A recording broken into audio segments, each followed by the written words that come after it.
Bonjour à toutes et à tous. Aujourd'hui, nous allons peindre un arbre sakura. Donc c'est un cerisier du Japon, ces arbres qui sont vraiment tout roses. Alors je fais juste un petit dessin très simple pour voir la forme, vers quel sens j'oriente un peu mon tronc et mes branches. Et puis je vais travailler le fond en fait. Alors je vais humidifier un peu partout toute ma page afin de pouvoir travailler le fond en mouillé sur mouillé. Alors c'est pas grave si on met pas de l'eau partout, parce qu'on va vraiment ajouter au fur et à mesure, même des petites gouttes d'eau, etc. Donc une fois qu'on a humidifié toute notre page, j'utilise une première couleur qui est un rose poudré et je vais travailler avec vraiment pas beaucoup de couleurs en fait. On aura un rose poudré et un lac de Garance rose. Voilà, celui-là il est quand même assez flash. Alors n'oublions pas que quand l'aquarelle sèche, elle s'éclaircit quand même. Mais ici donc je vais vraiment de manière très aléatoire déposer ce rose lac de Garance, mais quand même vous voyez, je laisse une ouverture claire au centre. Je travaille un peu comme un cercle, donc je fais un peu tout un contour, mais alors c'est pas net, hein, on travaille dans l'humide et l'idée c'est de déposer des teintes rosées et même s'amuser avec des petits splatchs pour déjà donner de la matière.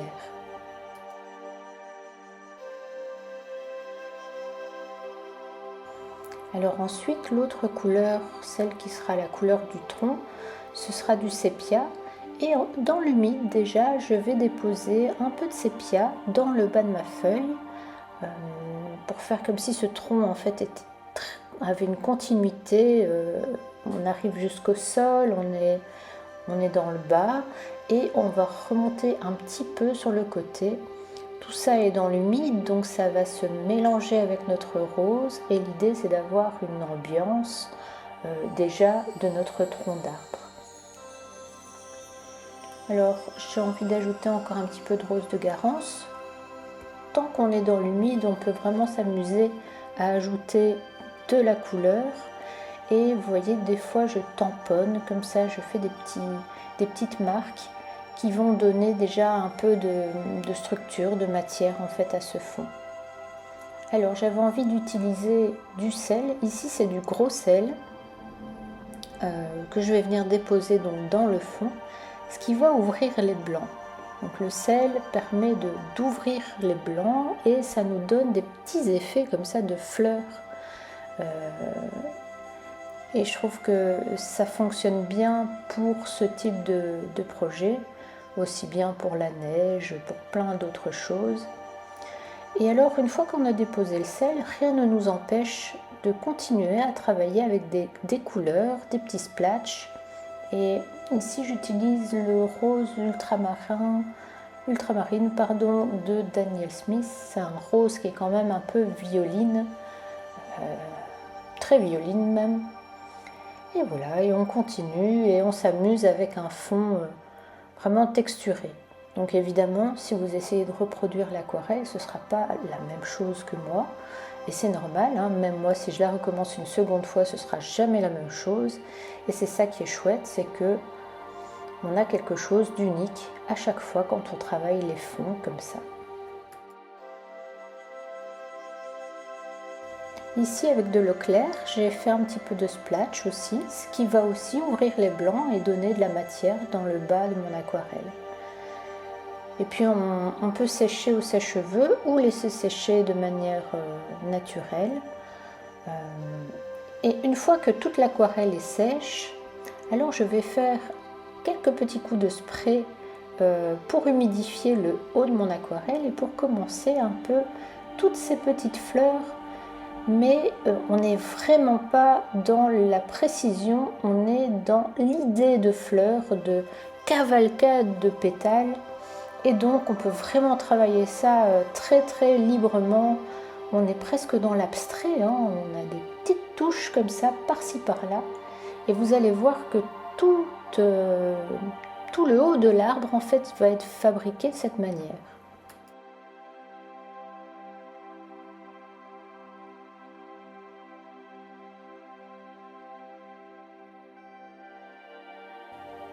Alors j'utilise un pinceau qui n'est quand même pas trop épais, c'est un numéro 6, pas trop petit non plus, pour varier les formes. J'hésite pas aussi à varier les nuances. Donc pour ce lac de Garance rose, on peut très bien travailler les pétales un peu plus avec des valeurs plus fortes. Et puis des valeurs beaucoup plus claires, c'est vraiment le mix de toutes ces valeurs qui va faire qu'on a une dimension intéressante en fait pour cet arbre.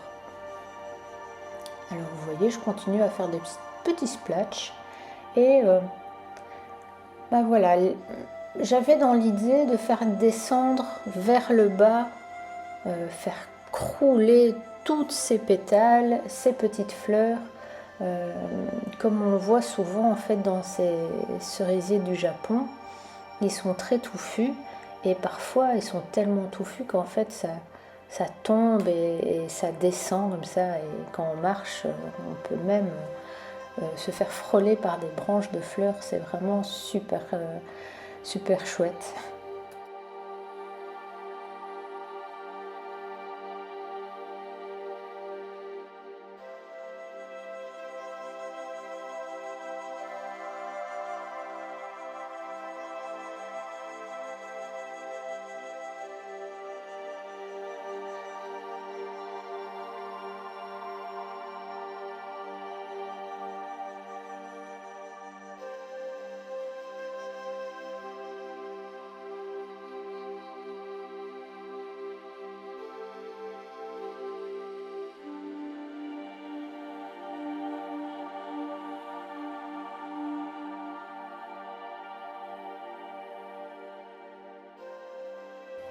Alors le travail du haut de l'arbre est quand même assez long, dans le sens où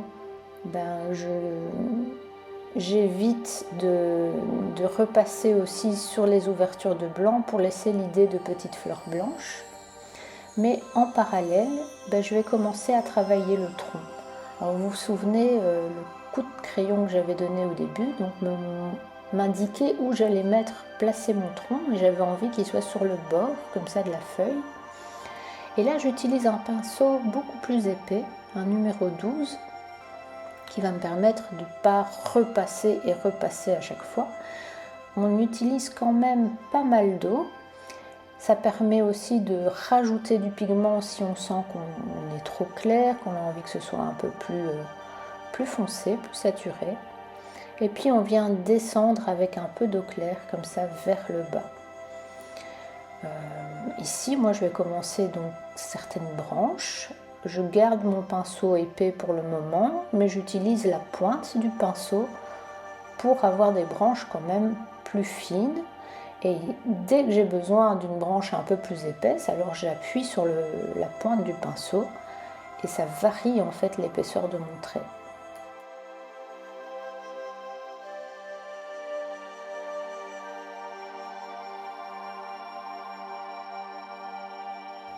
Alors ici, vous voyez, j'ai changé de pinceau. Je repasse au numéro 6 pour être quand même un peu plus précise. Et puis, je vais venir continuer les branches par-ci par-là, mais ne pas les faire de manière rectiligne. Je laisse des petits trous parce qu'en fait, on ne voit pas les branches partout, tellement il y a de fleurs. Et c'est ça qui est assez intéressant. Alors le sépia Daniel Smith, il granule un peu, donc il est intéressant. Et le fait d'avoir mis un peu du rose dans notre fond fait que, en transparence, ce sépia n'est pas tout à fait marron uniforme. Et c'est ça qui est chouette à l'aquarelle, c'est vraiment travailler la transparence. Alors ici, c'est avec un pinceau peigne, je vais un petit peu tirer pour donner cette idée d'herbe, de végétation dans le bas du tronc. Et je continue dans le haut de mon arbre avec un pinceau traînard que j'utilise pour créer des branches très très fines. Comme ce pinceau a une longue pointe, il permet de ne pas être trop précis et ça donne un côté beaucoup plus naturel en fait pour faire des branches très fines de l'arbre.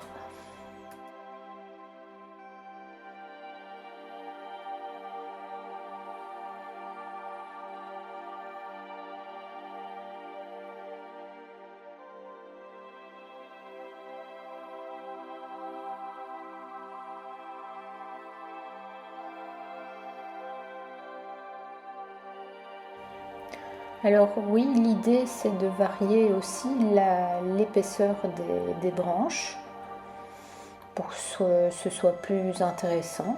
Et donc il ne faut pas hésiter à changer de taille de pinceau pour nous faciliter la tâche. Alors j'avais envie de rajouter une toute petite branche ici sur le tronc. Pardon. Par contre, attention, donc mon tronc était déjà sec, donc ça ne pose pas trop de problème, mais parce qu'en fait j'ai plus ou moins la même teinte. Si j'avais été plus foncé, ça aurait été un peu plus gênant. Ensuite, je continue dans le haut de mon arbre et je change. J'utilise du rose ultramarine de Daniel Smith, qui est un espèce de mauve violet rosé, comme un duochrome. Et je vais faire des toutes petites fleurs avec un pinceau encore plus fin, c'est un numéro 3. Et ici, en fait, le fait d'ajouter une couleur avec une valeur plus forte, plus intense, va donner encore plus de profondeur à cet arbre.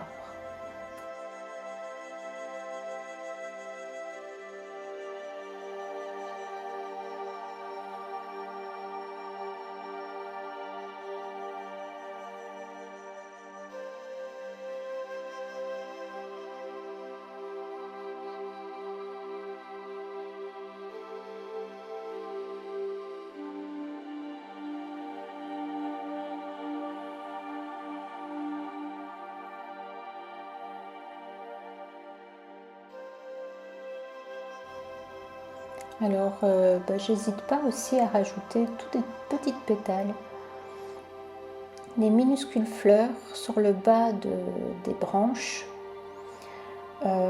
pour donner cette idée même de pétales qui tombent avec le vent. Et ça, je vais en rajouter au fur et à mesure, vous verrez. Alors, je continue avec des pétales en lac de Garance rose, mais beaucoup moins vives que ce qu'on a sur le dessus. Parfois, j'ai des formes aléatoires et parfois, j'ai des formes qui font vraiment penser à des fleurs. Donc, en faisant 4 petits pétales comme ça, l'un à côté de l'autre. Et alors, je continue comme ça, un peu partout. Là où je sens qu'il y a des trous, j'hésite pas à en ajouter, mais je ne vais pas tout remplir non plus parce que j'ai envie de garder ce côté naturel et pas trop dans la précision.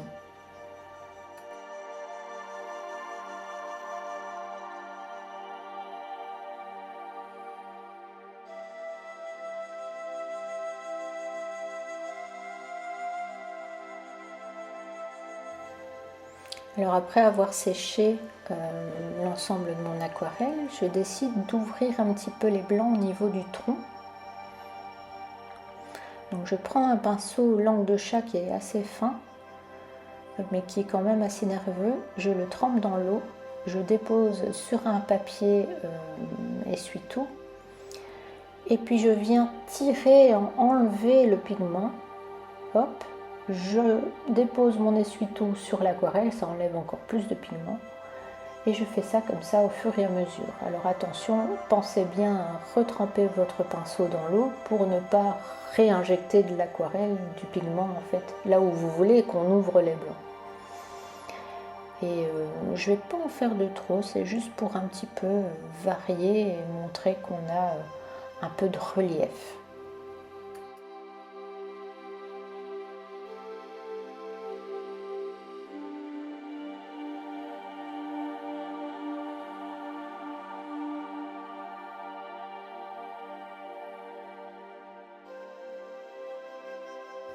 Ensuite ici je décide d'ajouter un petit peu de... Je vais mélanger en fait du sépia avec du gris de Pen pour donner une petite ombre. Bon, finalement c'est pas si important que ça, je pense.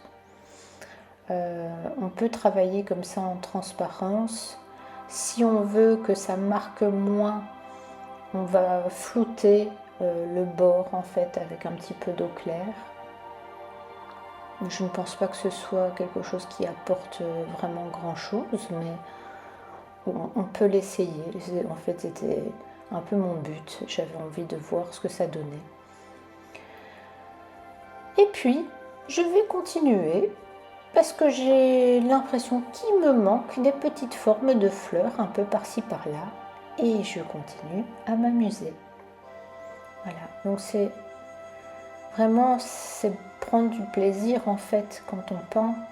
C'est observer au fur et à mesure et se dire tiens, là j'ajouterais bien encore un petit peu de rose plus flash. Et puis c'est presque rentrer en fait dans son aquarelle, comme si on était sous cet arbre. Je vous souhaite vraiment pouvoir prendre du bon temps comme ça en peignant. À force de peindre, c'est vrai qu'on va plus vite et donc on peut se permettre de prendre une demi-heure pour soi sur le temps de midi ou le soir. Bon, moi je travaille de la maison donc je peux me permettre de prendre le temps de midi. Donc ça c'est vraiment très très chouette. Et ici je pense qu'on arrive presque au bout, mais j'aimerais encore avoir plus de branches qui descendent vers le bas. Et donc je décide de rajouter des très très fines branches assez claires avec du sépia, avec mon pinceau traînard. Et puis ensuite, j'ajouterai encore des pétales.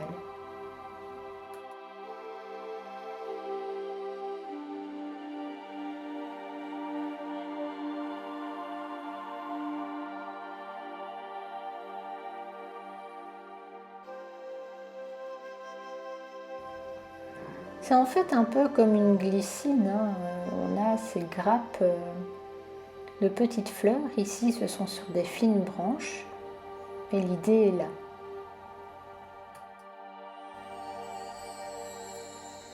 Et puis, on va arriver tout doucement à la fin de notre aquarelle. Ce sont vraiment les dernières petites touches de fleurs avec un pinceau beaucoup plus petit. On est avec un numéro 3, hein, comme j'ai utilisé pour faire les petites grappes qui descendent.